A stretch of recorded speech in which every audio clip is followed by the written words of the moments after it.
advance if I misspell, fumble, or mispronounce any of your achievements. Dr. Raghunath A Mashelkar is known for his world-class scientific research, transformative science and innovation institution leadership, pioneering different Indian movements ranging from traditional knowledge, protection to creation of strong yet balanced IPR systems, to inclusive innovation movement based on the concept of Gandhian engineering that he pioneered. He has been an influential thought leader in shaping science, technology and innovation policies in post-liberalized India. Dr. Mashelkar was the longest serving from 1995 to 2006 Director General of Council of Scientific and Industrial Research, also known as CSIR, also Chairman of National Innovation Foundation from 2000 to 2018. He was the President of Indian National Science Academy from 2004 to 2006, as also the President of Global Research Alliance from 2007 to 2018. 47 universities from around the world, and by the way, this was 45 a month back, have honored him with honorary doctorates, which include universities of London, Salford, Pretoria, Wisconsin, Swinburne, Monash, and Delhi. Dr. Mashelkar has many firsts to his credit. He was the first Indian to win the most prestigious TWAS Lenovo Science Prize in 2018, which is considered as mini Nobel Prize for developing world scientists. First Indian from India to be elected as Fellow of US National Academy of Inventors in 2017. First Asian scientist to win the Business Week USA Award of Stars of Asia at the hands of George Bush Sr., the former President of USA, and the first and only scientist to win the J.R.D. Tata Corporate Leadership Award in 1998 so far. I'm not done yet. He is only the third Indian engineer to have been elected as Fellow of Royal Society since 1660. Seventh Indian scientist to have been elected as Foreign Fellow of US National Academy of Science since 1863, and seventh Indian to have been elected as Foreign Associate of American Academy of Arts and Science since 1780. Dr. Mashelkar has been on the board of directors of India's most reputed companies, which include Reliance Industries Limited, Tata Motors Limited, Hindustan Unilever Limited, Thermax, Pinnacle Enterprise, KPIT Technology, etc. Deeply connected with the innovation movement in India, besides chairing India's National Innovation Foundation, he chaired Reliance Innovation Council, KPIT Technologies Innovation Council, Thermax Innovation Council, Persistent Systems Innovation Council, and Medico Foundation's Governing Council. He co-chairs the Maharashtra State Innovation Council as well. He has been a member of External Research Advisory Board of Microsoft USA, Advisory Board of BTT Finland, Corporate Innovation Board of Michelin France, Advisory Board of National Research Foundation Singapore, Corporate Innovation Board Michelin, amongst others. In the post-liberalized India, Dr. Mashelkar has played a critical role in shaping India's science, technology and innovation policies. He was a member of the Scientific Advisory Council to the Prime Minister set up by successive governments for 30 years. The President of India honored Dr. Mashelkar with Padma Shri in 1991, with Padma Bhushan in 2000 and with Padma Vibhushan in 2014, three of the highest civilian honors. Sir, I respectfully request you to please come on stage for the keynote address.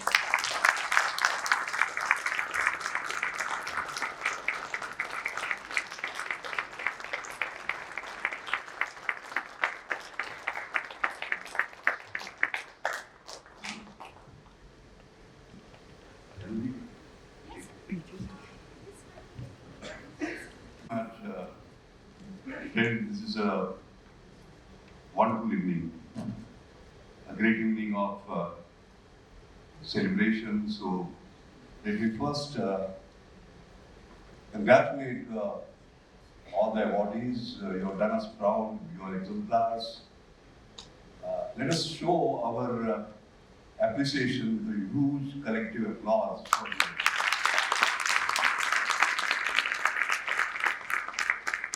Thank you.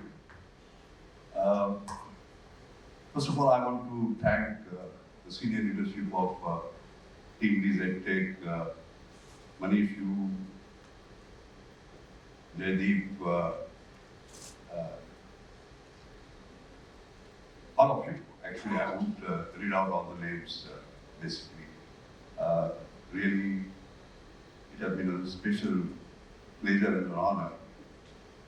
Sitting right there, I must say, I don't know how many of you saw, I was taking notes. I remember the 100th convocation address of BHU that I gave. The title was Dikshan ka matlab shikshan nahi. The fact that you are graduating out today does not mean it's the end of education. And I must say, sitting there at 81, I learned so much today during the sort of conversations. Because these were conversations that were insightful, not only informative but inspiring. And there's a lot of take home that I myself have. I've been given 11 minutes, so I will not exceed those 11 minutes. As a scientist, you will expect me to start with an equation, so I wouldn't sort of disappoint. So there was this discussion among scientists as to what is the most powerful equation? Sadhguru, what is the most powerful equation that scientists have developed? So somebody said Newton's second law, force equal to mass into acceleration. A few whispers on mass into acceleration. Then somebody said, no, it is Einstein. E equal to mc square, right? And then they turned to me and said, you're not saying anything. I said, none of those. Not Newton, not Einstein. It is E equal to F. So they wondered, what is E, what is F? I said, E is education and F is future. Education is future. Then you will say that that is not good enough. Because once a scientist proposes the equation, he has to prove it. The fact that I am standing before you is a proof, and I'll explain it. Let's take one example, 17 March 2000. On that day, in Rashtrapati Bhavan, Padma Awards were given. And two individuals received those simultaneously, one after the other. One was Ratan Tata and one was myself. And they were given by K.R. Narayan, the then president.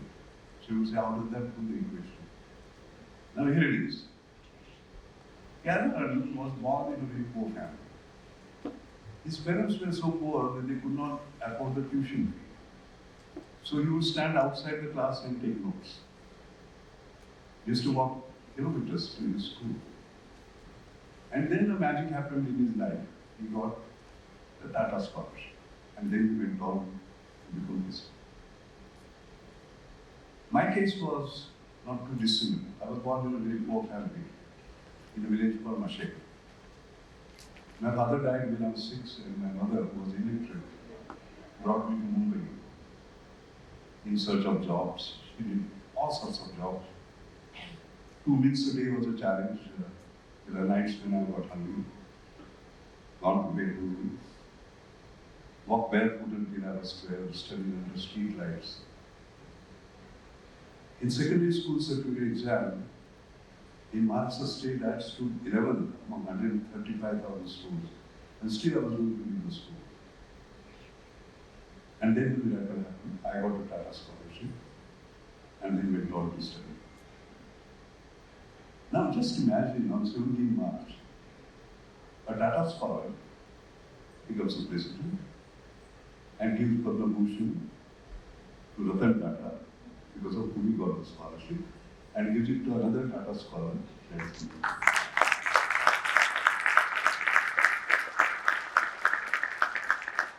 So that is education equal to future. we were talking about financing today, all right? That 60 rupees per month was so crucial. So all of you, when you look around, it's a small sum, but that can create Mashelkars from abject poverty. Remember that. That's as simple as that. But then there is this equation right?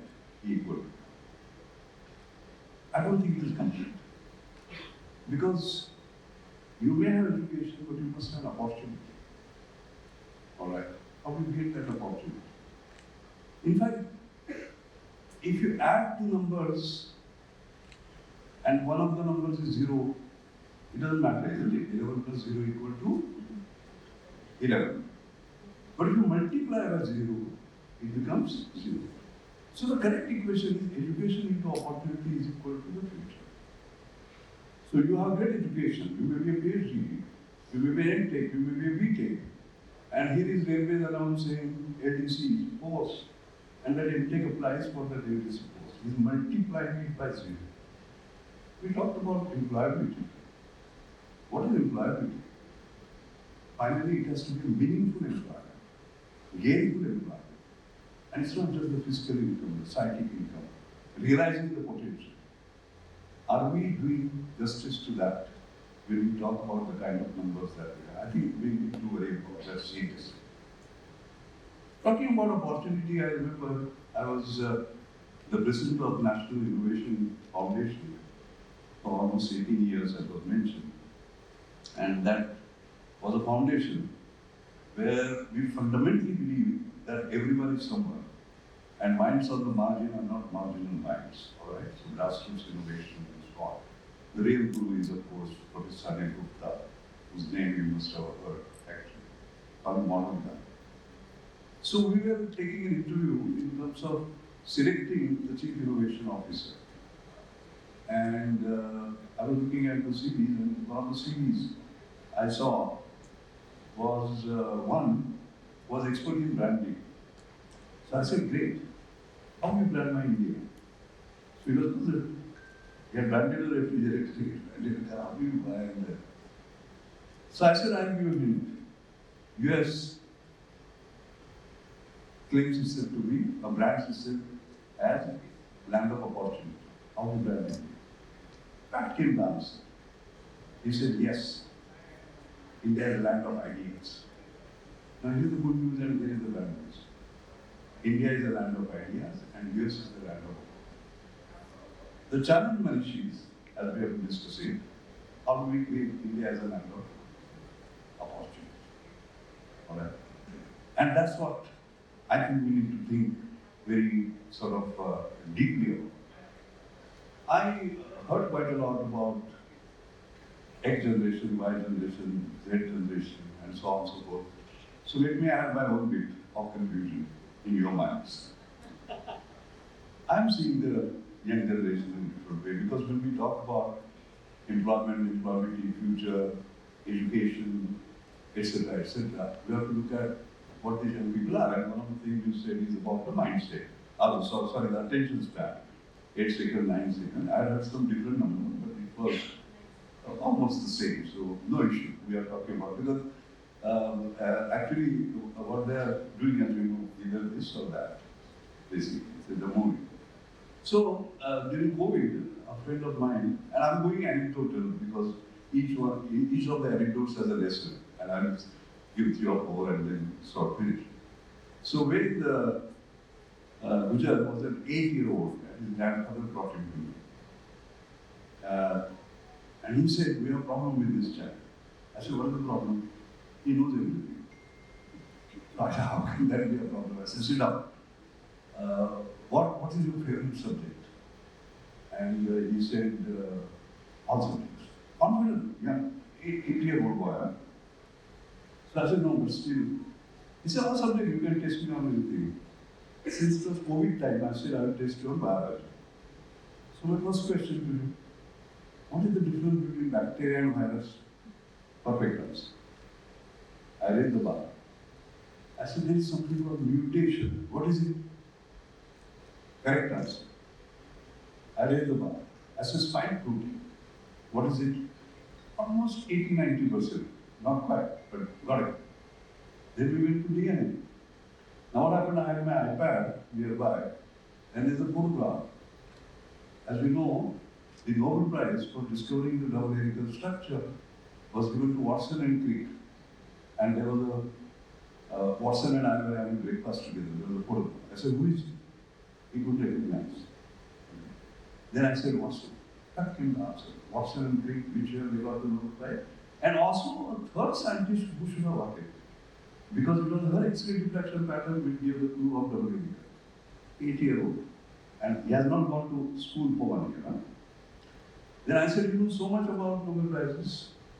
So, who has got 2 Nobel Prizes? Which scientist? Madam Crick. Yes. This is no. I said, look, Linus Pauling also has got 2. No, sir. The first one was for science, second was for physics. And 8-year-old. So I asked his father and grandfather, both of you are not scientists, how come you do so much? He said, we trusted him and gave him Google. Google is his student. Ladies and gentlemen, this anecdote is to tell you about the coming generation. Of course, I alerted his father by saying that he is using his brain as a storage. He has to use it as an intelligent processor and so on and so forth. So technology will be able to do that also. AI and so on and so forth. Now, how do you deal with this? The issues of education, the teachers will be able to teach and engage young people like where this is. So that is the transformation next. The second transformation I'm seeing basically is the aspirations of these young people, and we briefly referred to that. You know, I'm very proud of my education system. I did everything right from going to municipal school to my PhD, everything here. So I was proudly mentioning about our Indians doing so well. I was just recently in Silicon Valley, and I saw. I was giving a keynote in some excellent summit, but also visited a number of others, including the Tesla factory and so on. I was very proud to see Rishikesh Sagar, a 40-year-old from Pune, COEP, the CEO of that company, and how Indians have done so well. So I was mentioning about, of course, Satya Nadella and Sundar Pichai and so on. To some end, we should become like that. And the young people came back to me, one young person, and they said, look, in your generation, your only aspiration was to go to US. Next generation, go to US and get a job in Microsoft. The next generation becomes CEO. We want to create our own Microsoft, our own CEO.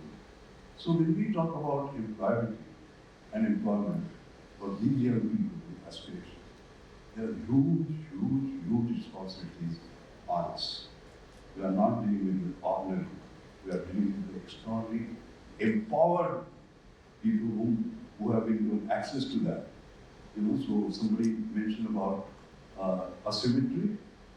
I think this is the asymmetry we are basically talking about. I would say that is what we're going to be. There are 2 more comments I'd like to make. The first is our Prime Minister talked about 15 of the 3 Ds, demography, diversity, and democracy as the key driving forces. It is interesting, I had talked about these 3 Ds in a different context. Because wherever I lectured, they would always ask me to talk about how competitive you are with regard to China. So I standardized my answer with these 3 Ds by saying that these are the ones who promote innovation, usually thinking, and diversity, makes you also very innovative democracy. Young don't know it can't be done, so they become more creative and all that. But that demographic dividend is what we need to be worried about. And I think today's discussion focused on that, basically. I want to sort of emphasize that. I read somewhere that by 2047, and we talked about 2047, hard to talk about 2047 to be honest, because what technology would be now, I could not have imagined even 10 years ago. There is the chat GPT that we talked about, and its power You know, when you were talking about education skills, what I did was I went to ChatGPT, I asked him about education skill, and I read out the answer to him. Basically, perfect answer. Took 3 seconds, so as to say. So I think the world is actually quite changing. So we don't know what India at 2047 will be, but 20% of the workforce, 20% of the middle class will be there. So I think we are going to be sort of in a great situation. The last point I want to make is about what I might like to call as, your very first communication that came was unlocking India's potential, fostering employability for a thriving nation. Am I right? Am I right? The word that was used was potential. And I have a challenge with the word potential. All the time, not because we used it. All the time I have been hearing about India's potential. And therefore I would like to end by reading out something which I said 25 years ago. In 1998, I gave the Sri Deshmukh Memorial Lecture. It was called Economics of Knowledge. And I had ended it, and I will read it out because that is equally valid today. Because this is a call for action. So I had said, I believe the next century will belong to Asia. Of course, people call me a dangerous optimist, by the way, so you have to, and I have remained a dangerous optimist. I believe the next century will belong to Asia. I believe India will have a chance to lead. I also believe that India will be an economic power, mainly because of her great intellectual capital and its mastery over the area and practice of economics of knowledge. I truly believe that the creative potential of millions of Indians will be unleashed from the bondages of self-inflicted mental sanctions, and somebody talked about paucity of imagination. You remember that? Yes. And for too long, we have talked about the potential of India. It is time, when you talk about potential, it is like storing water on the top. And then when it flows, generating motion and kinetic energy, there's no point in the story. We have to create mobility, we have to create motion. So I had said, we have talked too much and too long about the potential of India. It's time that we convert this huge potential to motion, to huge mobility, with great kinetic energy that will propel our beloved nation to unbelievable heights. Right up, power of action. Thank you.